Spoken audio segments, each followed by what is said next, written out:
Did I mention that the talent here is absolutely out of this world?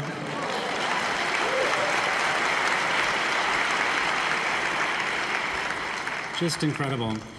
It's appropriate that we feature Porgy and Bess, not only because it's maybe the greatest achievement of George and Ira Gershwin and one of the greatest operas in human history, much less American history, but it's also really the spark that led to the critical edition and this partnership with the Gershwin family, in that the Gershwins were at a performance and led by one of the conductors who's on our advisory board, Andrew Litton, who mentioned to them that maybe they want to pay some attention to the quality of the performance parts.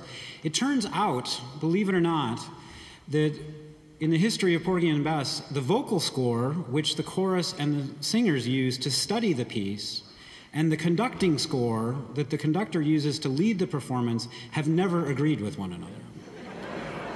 What happened was that George sketched out the vocal score, that's how he wrote the piece. Then he passed that on so it could be copied and printed so that the chorus could start using it to rehearse the piece. And then he continued to revise, adding music.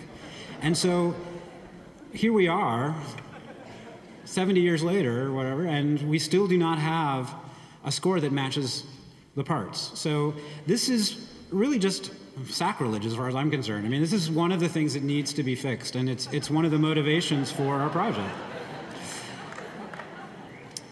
So the critical edition will be this project of research, of scholarship, of bringing performance to bear on these materials to try to create reliable performance editions that will honor the Gershwin's creativity as it deserves, and that will lead to, I believe, better performances across the world and a better appreciation of George and Ira's genius.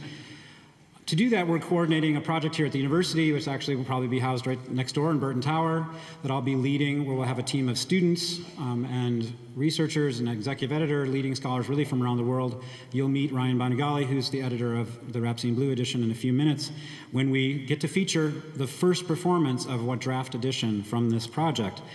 We would very much appreciate your support in making this edition possible.